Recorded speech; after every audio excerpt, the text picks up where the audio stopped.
Hello and welcome to Awaz News. I'm Kubra Ali and I'll be taking you through big news across Canada. Police seek man who allegedly accelerated through crowded Brampton parking lot while fleeing officers. COVID-19 and flu shot bookings open to the general public today in Toronto ahead of possible surge in respiratory illness. Israeli hostage billboards span Canada's busiest highway. Toronto Fire urges caution after e-bike batteries catch fire twice in a month at same building. Baby weighing more than 14 pounds at birth sets record at Ontario Hospital. The SIU investigating after Waterloo police officers shoot man during interaction in Kitchener. Suspect sought after girl on board bus followed in Hamilton. These were the headlines, and let's jump right into the details. The province's police watchdog is investigating after a 29-year-old man was shot by a police officer during an interaction in Kitchener Wednesday morning.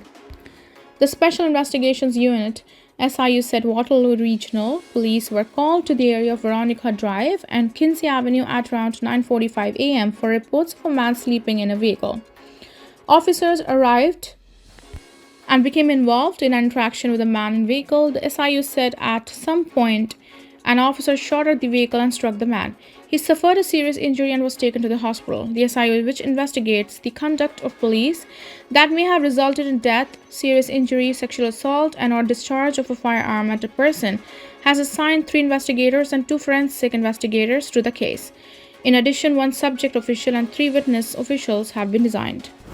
Starting today, the general public can book an appointment to get a fall booster shot for COVID-19 influenza flu through Toronto Public Health TPH ahead of potentially challenging season for respiratory illness. TPH said the vaccine bookings are opening up to combat COVID-19 and the flu in anticipation of a surge in respiratory illnesses this fall.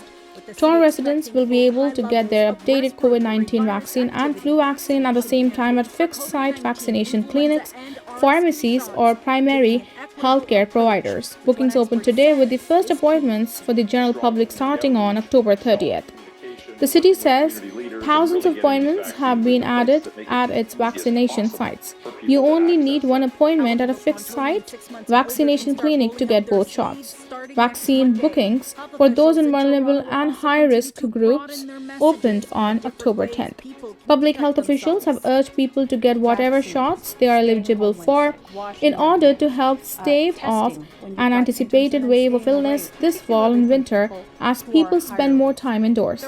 Last year, hospitals were overwhelmed by a so-called triple whammy of influenza, COVID-19, and RSV. TPH recently says that it needs $5 million to help support infection prevention and control hubs which work to minimize respiratory disease outbreaks in congregate settings ahead of a potentially challenging respiratory illness season. The same report said vaccination remains the most effective way to prevent infection. Toronto recently saw a spike in COVID-19 hospitalizations, though the latest data indicate that the spike may have peaked over the last couple of weeks. There were 68 patients with COVID-19 in ICU in Ontario during the second week of October, the highest that number has been since late April. You can find an appointment to get a flu and COVID-19 shot through either a TPH vaccination site or pharmacy by going to Toronto Public Health booking site.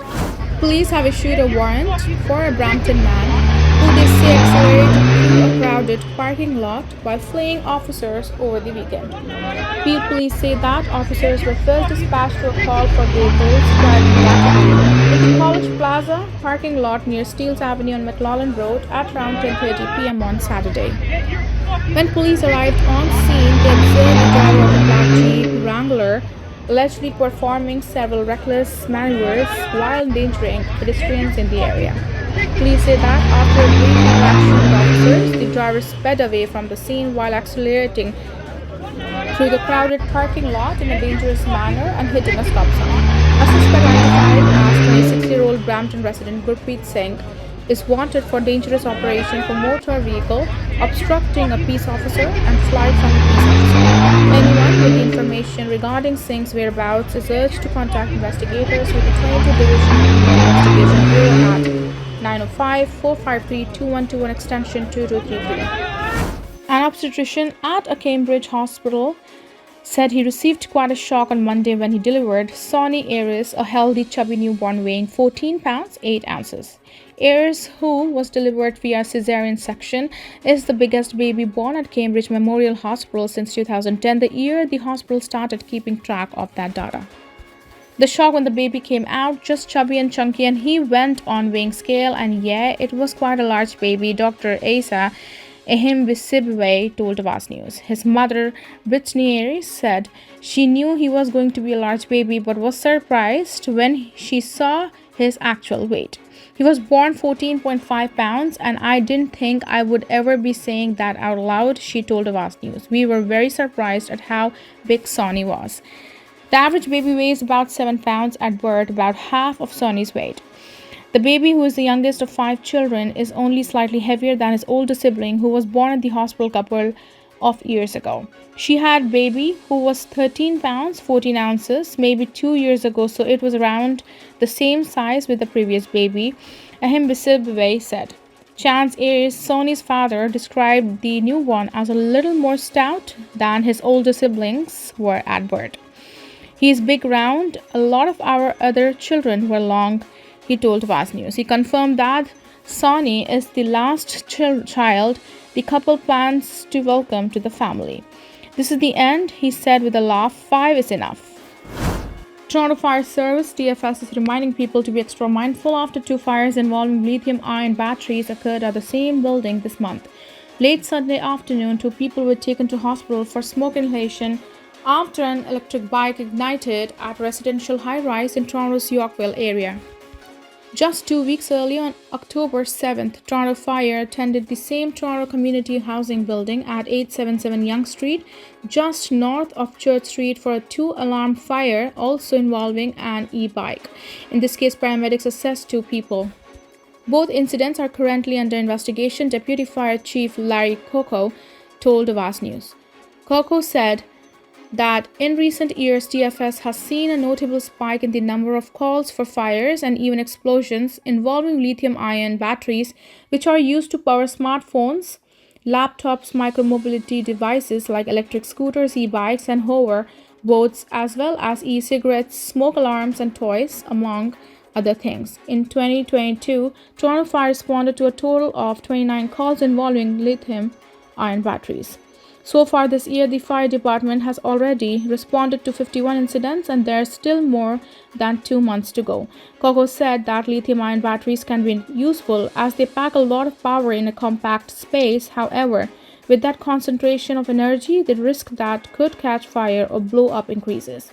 He said that people who find themselves in close proximity to lithium-ion batteries, fires, explosions can be seriously hurt or even killed. Since 2020, TFS has recorded 1 such fatality and several other injuries related to incidents involving these devices, which he underlined aren't inherently dangerous. Further, these fires can also cause significant property damage, Coco said, pointing to one incident that cost millions of dollars in damage at a warehouse. A billboard of a 9-month-old baby paired with the word hostage sits above the busiest highway in Canada as part of the global campaign to show that more than 200 faces of Hamas-held hostages. We wanted to show Canadians the human faces of victims, men, women, and babies murdered, kidnapped, raped, abused by these Hamas terrorists, Jeff Ballingle, a member of Yalla, a grassroots community group in Toronto, said. The organization placed 5 billboards on Highway 401 and Highway 427 last week, and since plastered thousands of posters on street poles and utility boxes across Canada. These signs, which have been printed in 30 different languages and displayed across New Zealand, Spain, Greece, France, and dozens more countries, were created by Israeli artists in New York. We discovered about innocent citizens being kidnapped, so many of them. We felt helpless, and it was terrible. We felt like we wanted to do something, that we can't sit and do nothing. Nitzan Min said, recalling the chaos as Hamas, a Canadian designated terrorist group, launched a brutal surprise attack on October 7th.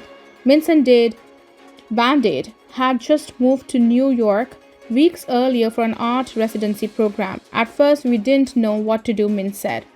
They began brainstorming with Tal Huber, a designer based in Israel, on how to quickly bring awareness to the innocent civilians captured by Hamas. The idea of milk cartons with images of missing children surfaced. Creating milk cartons from scratch would be impractical and take too long to construct, Bandit noted. So they took the concept and pivoted to posters that could be easily plastered on streets in plain view. On the first day, they covered Manhattan with 2,000 copies. We were working like that until the evening, and when we got back to our apartment, we were completely broken, Bandit said. They uploaded the posters in a Dropbox folder and posted it on social media so others could plaster the kidnapped posters in their cities. From there, the campaign spread like wildfire.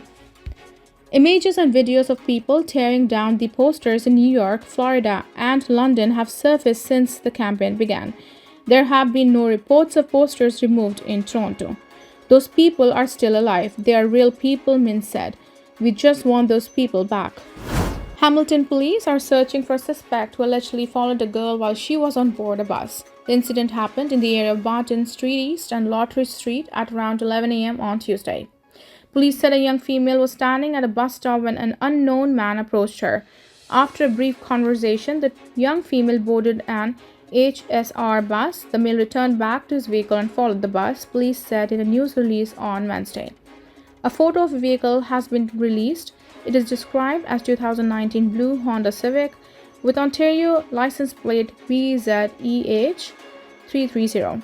Meanwhile, the suspect is described as a man between 30 and 40 years old, 5'8" with brown skin, stubble, facial hair, small to medium build, and short black hair. Police said he was last seen wearing dark sweatpants and dark-colored, long-sleeved shirt. At this time, investigators are actively seeking any potential witnesses to this incident and urge anyone with information to come forward, police said. Residents and businesses in the area equipped with the cameras are being urged to review their videos between 10:30 a.m. and 12 p.m. on October 24th. Thank you for tuning in. I'm Kubra Ali. I'll see you back tomorrow, same time, same channel. Have a good night.